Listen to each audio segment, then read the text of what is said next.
The thing about digital trust is understanding what a breach of trust looks like, understanding about the far-reaching consequences that can tarnish reputations, cause all kinds of long-lasting customer and consumer distrust, and determine how you as an organisation are going to deal with that.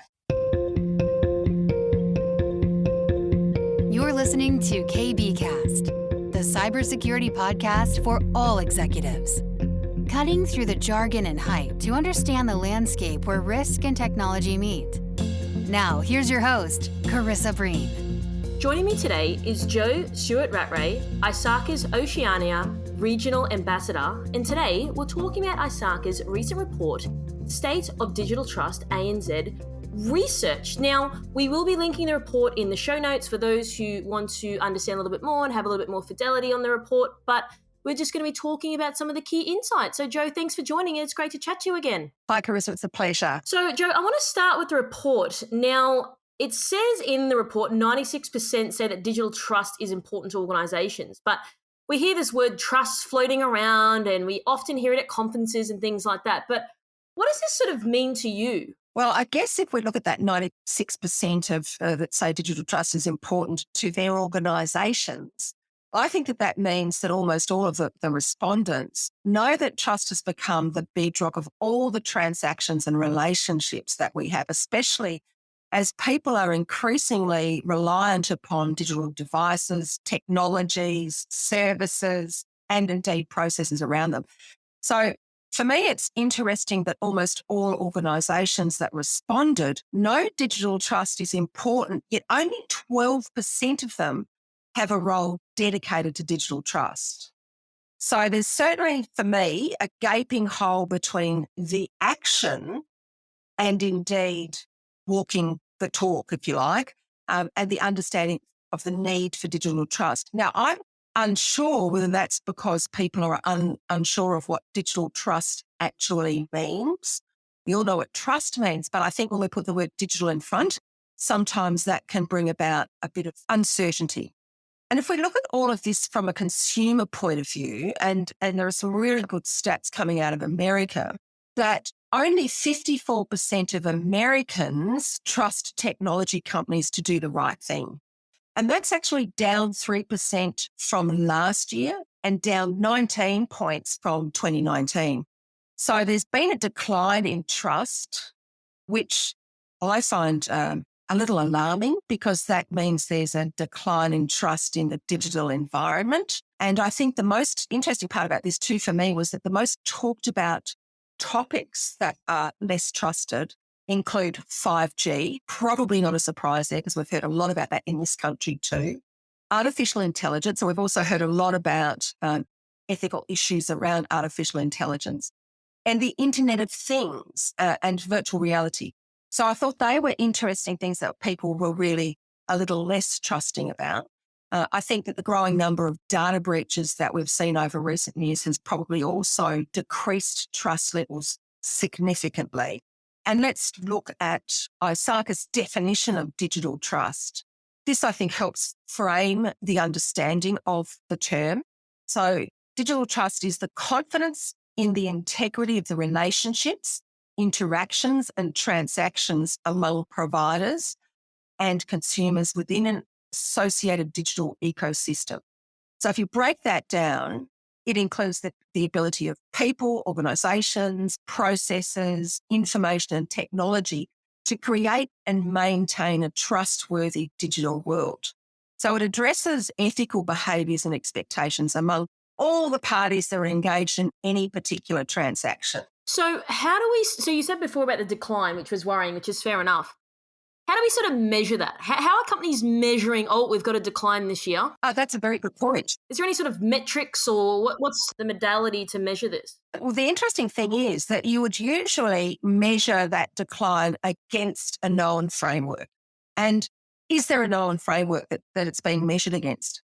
Very fortunately, ISACA is about to release one, but that's in the coming months. I think the thing about digital trust is understanding what a breach of trust looks like, understanding about the far-reaching consequences that can tarnish reputations, cause all kinds of long-lasting customer and consumer distrust, and determine how you as an organisation are going to deal with that. The other thing that we have these days is, lightning fast communications, social media, and, even areas of an organisation that have nothing to do with it, perhaps an incident occurring, can suffer potentially devastating reputational or regulatory or financial effects. So it's so important to understand what digital trust means in the context of your organisation, because the context may be different depending on the kind of business you are. Are you a healthcare provider? Are you a banking organisation? Are you an art gallery? Because it's going to be different. The context of digital trust is going to be different for each of those. So I think an organisation has to be very much aware of the context in which their business operates and what digital trust looks like for them. So you say that ISACA is bringing out a new framework in the coming months, which is great. How do you think companies have sort of measured it, though, historically? Is it sort of been a little bit anecdotal? Has there been any sort of applied mathematics? Is it just Carissa Breen's on? I've not seen any. Right. Carissa, I've not seen any applied mathematics on digital trust. I think there's been a lot of gut feeling, a lot of traditional assurance across the landscape, but I've not seen, really good digital trust benchmarking. Because what are you going to benchmark against if there's not a fit for purpose framework available to you? Yeah, most definitely. And I think that's been the struggle over the years. Like, how do you measure it? And do you think companies are measuring, for example, our lovely group on Twitter? They are very colourful in how they sometimes treat organisations. Do you think that's embedded in there in terms of, we've got 50 people in the last day sort of tweeting us about how bad our company is? Do you think that sort of plays a part in the digital trust? I think it certainly does. That's about strategic comms, isn't it? It's about communications, and communications is playing a bigger part in our daily business lives. Absolutely. There'll be somebody monitoring the hate mail, if you like, across Twitter and other socials. And yes, I think that does play into it. It's why do they hate us? But that's not really about digital trust. That's about why consumers dislike your particular service, perhaps. It's not that they necessarily distrust you. They dislike your service. So I think there's confusion around what digital trust is and indeed what disliking your service offerings are. Yeah, interesting. I'm with you on that one. So there's a couple of things that come in my mind as you're speaking. Do you think over the years, because we are in this digital age now, like let's look at a bank, for example. Back in the day, we didn't have online banking. You go to bank, you withdraw your money, all those types of things, and you deposit your money as well. Do you think that companies now are changing the way that perceived trust has been? Because maybe historically people trusted organizations a lot more than they trust organizations now. And if so, why do you think that's the case? I think that's absolutely true. I think, back in the day, I think there was a great deal more trust. You think about, I remember when I was a child going with my parents when they were going to the bank, and to go and see the bank manager was a big deal. He was definitely a he back then. He was a trusted member of the community and thought I'm incredibly highly. And if Mr. Watson, the bank manager, gave you the stamp of approval, that was pretty sensational. Well, that's changed. We actually now also doubt. We also ask questions. You want all this information from me. Well, why do you want this information from me? How are you going to store that information? So all of these things, suddenly, I think we have become certainly more questioning over the years, and therefore perhaps a little more cynical about aspects of trust. Why do you think people are questioning? Do you think it's because there's more awareness now in the space? I think we're louder and prouder these days. I mean, you just talked about socials. Well, there are all kinds of attitudes and opinions out there that we can tap into. And, now we know that people often don't buy something unless they have a look at online reviews of that particular product. Or indeed, is this a legitimate product? I mean, you and I both know we've both typed in, is XYZ legit, into Google to see what Dr. Google comes back and tells us. So I do think that's a thing. Okay, so we've spoken about the decline, how, there isn't an effective way historically, hopefully with ISACA's new framework and methodology to prove that will hopefully change how we're measuring it. But how do we sort of gain digital trust? And do you think that the gaining of digital trust is different to how we gained digital trust historically, if we use the bank example? you mean digital trust versus traditional trust, I actually think the fundamentals of trust is the same or are the same. If you trust something, you implicitly believe in that, and so you trust the brand or you trust the transaction or the person. So I think there is that fundamental part of trust is still the same. But digital trust differs in as much as I am giving to you all of this information that will be kept digitally, perhaps forever, about me. So I need to feel a little more assured, or I need to feel assured that this is going to be held in trust, it's going to be held in securely, and that you will only use it for the purposes for which I have given it to you. So I think organisations with strong digital trust experience or strong digital trust will have a more positive reputation. Hopefully, if they practice what they are preaching, they will see fewer breaches because their security will also be strong and robust, and they will have the proper privacy protections in place, etc. And that will, in turn, bring stronger customer loyalty. And hopefully, we know that customer loyalty equals higher revenue. And so also you would hope that there would be better data protection all around if that's the approach that's taken. But to further answer your question, I actually think that there are 6 key actions an organisation needs to take to gain digital trust. So first one is quality. So quality must meet or exceed customer expectations in everything that you do in this landscape. Customers' availability is really important. Customers need to be able to access accurate information in a timely manner. Security and privacy, we've already touched on that. Consumers today do expect the data they share will be protected appropriately and will be kept confidentially for as long as that organisation has it and until the time they securely destroy it. Ethics and integrity, this is something that's really a hot topic these days. Organisations need to live up to their promised values. Transparency and honesty. Consumers have to be informed about how their information is being used, as I've said. And it's also really important that if personal information has been compromised, that consumers should know how that organisation is going to address the situation in a timely manner and what is being done to prevent it from happening again. That's the other thing. What is the lesson? What are the lessons learned from the event? And I think organisations have to be resilient. I know it became sort of a dirty word for a little while, but resiliency is really important. Organisations need to provide assurance that they are actually stable and secure and can withstand most adverse situations while also being able to evolve to leverage new technologies and advancements. But they also have to be honest and recognise that there was no such thing as 100% security in this discussion.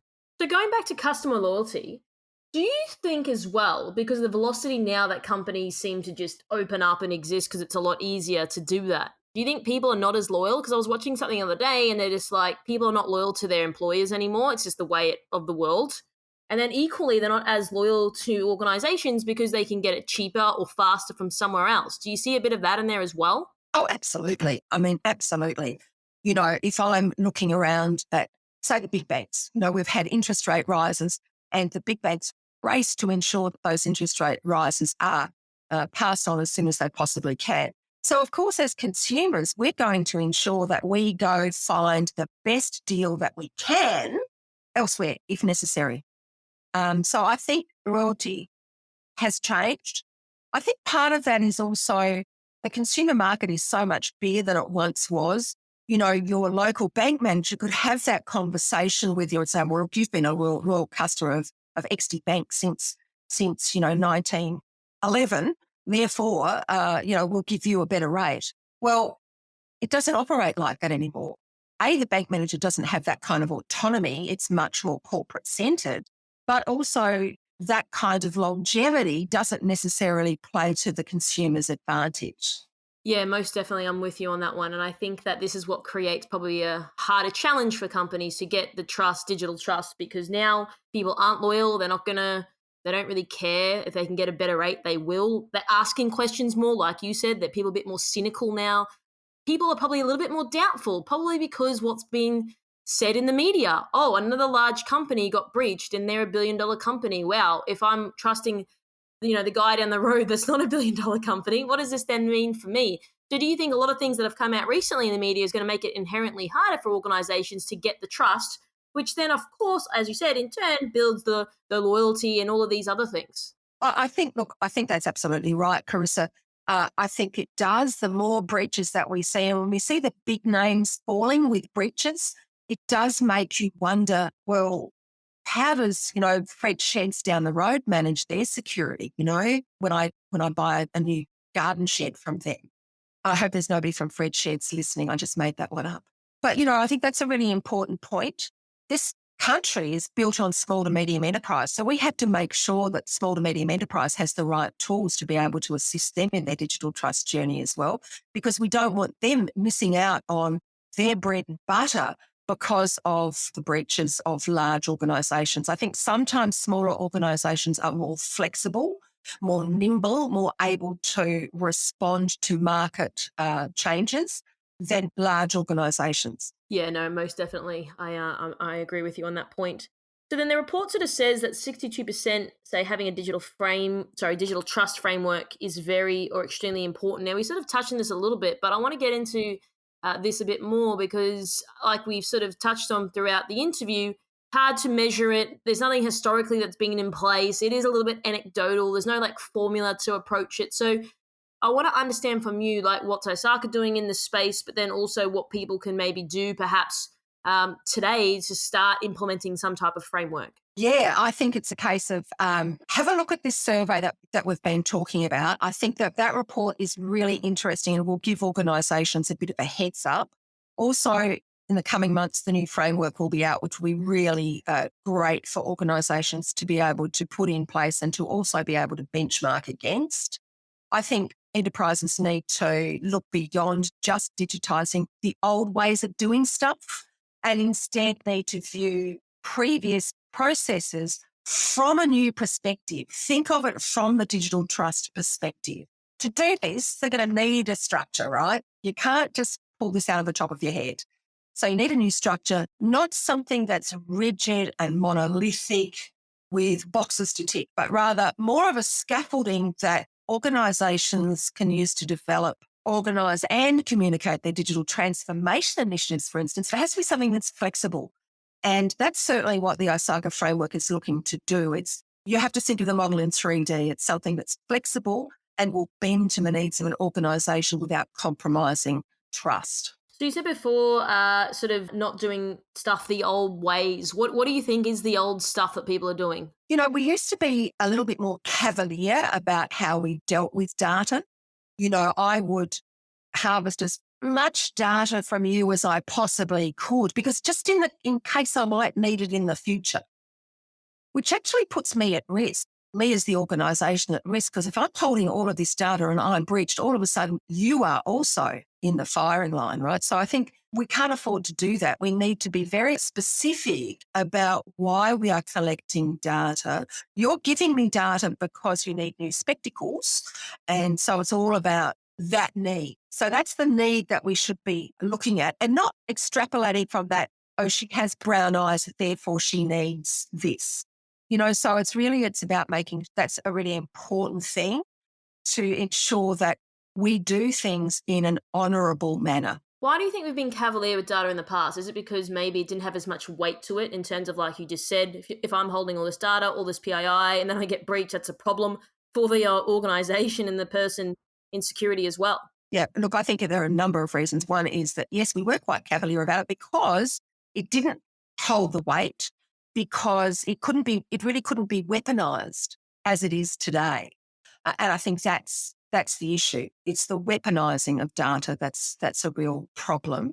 I also think that we need to ensure that we only hold the data that we need for that particular purpose. In the past, it was just convenient. There were less breaches. The technology was such, it was much harder to breach an organisation than it is today. there are hackers for hire, as we all know. There is ransomware for hire. There's all kinds of bad guys for hire, bad girls for hire out there. So, that's the thing that we need to be aware of, is that the landscape has changed dramatically, and changed dramatically over a fairly short period of time. So we have to be ready to move with the times. So in the report, it says that 68% need to prioritise trust. So how does a company go about doing this? Now, you mentioned before that there are, I think it was 12% that have someone dedicated in a trust or digital trust related role. What are your thoughts on that, Joe? I think it's about ensuring that leaders of the organisations champion and support the pursuit of a digital trust ecosystem. That's the first thing. You've got to have the right tone from the top. That's an American, a bit of jargon that I've never particularly liked, but I actually think that it says what I needed to say here. I need the tone at the top to run through the organisation as part of a commitment, if you like, to digital trust. And that should be through all levels of the organisation and all duties that are performed. So to me, clear alignment and agreement on the definition among professionals is an important first step within the organisation. So, you have to have that commitment. What is digital trust? You have to understand what digital trust is, and then you have to improve on what you have now. The whole idea is about achieving benefits of digital trust into the future. So if you don't define what you're trying to do, then no matter how beneficial it is, it becomes harder to prioritise, and prioritisation of digital trust is critical for organisations that want to remain viable and relevant. 85% of the respondents of the survey told us that digital trust is extremely or very important to organisations today. And 63% say that digital trust is extremely or very relevant to their job role.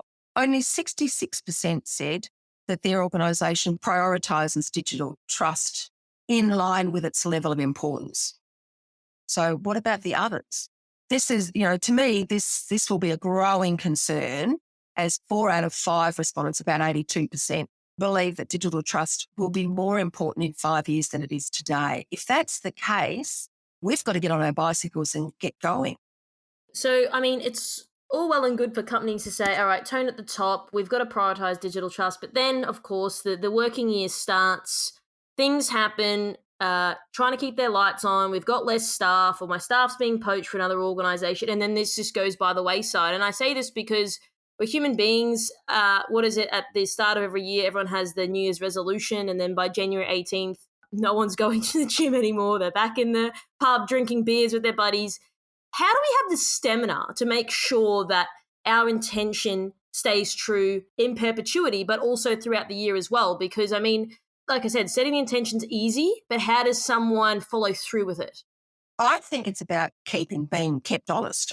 There are a couple of things with this. I think it needs to be, again, it does have to be not just the tone from the top. When I say tone from the top, I'm talking about ensuring that there's the right resourcing in place as well, both physical and financial, to make sure that this is a possibility for the organisation, to make sure there's proper reporting in place so you can report against progress. To me, this is something that would sit perfectly in a standing committee of board, for instance. You would report to perhaps the audit and risk committee, someone like that. So that's what keeps the process on task, because you've got a reporting structure in place. Because you're right, I love the idea of January the 18th. Everybody's forgotten what they said on New Year's Eve. Absolutely true. And this is something that I don't believe we can afford to do when it comes to digital trust. So those things to me are really important, and these would not be surprising to any chief information security officer out there. These are the things that we do on a daily basis. We need to make sure that we're not frightened to have the right tools in place, that we're not frightened to ask for the right budget, the right resourcing, and indeed to make sure that there's the right reporting lines. So as we keep that tone at the top alive, and so that those people who are in the top echelons of the organisation actually understand what we're doing and why we're doing it and where we are on our journey. So going back to, I think you mentioned before, 54% say digital trust is very or extremely important, that's relevant to their job. Any sort of insights around that? Yeah, apparently the top 3 roles indicated as most critical for strengthening digital trust in any organisation would be IT strategy and governance. So that came out, I reckon, I think it was about 84%. Security, 80%. information technology, about 74%. So they're the top 3 roles, because that's where, for most organisations, that's where digital lies within those 3 top roles. But then it's followed by risk and compliance, and I would actually add assurance to that as well, audit, compliance, and privacy.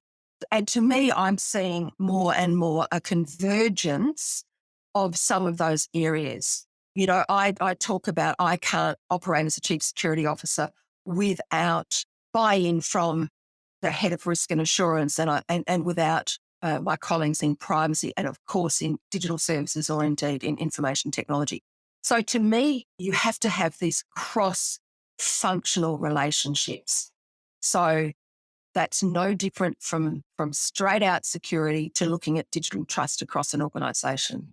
It's also about, where does the ultimate responsibility for this lie? So I think within organisations, ultimately it's at the top of the food chain, but that responsibility is also delegated down the list to other parts of that organisation. And so I think it's another one of those areas that everybody will have some contribution to this. And it's because it's about the continuous journey of maturing the digital trust of your organisation into the future. So I think there's also a good opportunity for any one of the areas that I've talked about to step up and take over more of the leadership role as digital trust grows as a multidisciplinary imperative. So that's what I'm saying about this cross-functional view, take a slice across the organisation, not silo it. So for people that are listening today, Jo, and they're obviously inspired by what you're saying and they've read the ISACA report, what are some of few elementary things people can do to sort of build better trust within their organisation? Very good question. Very good question. And I would suggest that we go back to looking at how you align. How do you currently cope with digital trust? Or are you indeed? I think the first thing is to understand your current state. You know, it's the old story about you can't get to your destination unless you've got a point from which to start. Along that journey, you'll need to just slightly correct as you go, because you have to be nimble enough to be able to move with the times, because there will be changes along the way. And this is not going to happen overnight. This is something you are committing to a long-term goal here, and it's a continual goal. So it's almost like, think of a continuous improvement cycle, and you would probably start off with understanding where you currently are. Look at the pain points and knock off those first pain points, then get them into a business as usual state, move on to the next. So that, to me, it's the old adage about the only way you eat an elephant is bite by bite. And I think that's what you need to do with this. Yeah, that is that old adage about eating an elephant one spoonful at a time. So thanks very much for your time, Jo. Thanks very much for sharing some of your insights about the report. Again, we will be linking the report in the show notes. So if you want to look into it a little bit more detail, you can download that. So thanks very much for your time, Jo, and looking forward to getting you back to talk about other ISACA reports. Thanks so much, Carissa. Always a pleasure to talk to you. Thanks for tuning in. We hope that you found today's episode useful and you took away a few key points. Don't forget to subscribe to our podcast to get our latest episodes. This podcast is brought to you by MerckSec, the specialists in security, search, and recruitment solutions. Visit mercksec.com to connect today. If you'd like to find out how KBI can help grow your cyber business, then please head over to kbi.digital. This podcast was brought to you by KBI.media, the voice of cyber.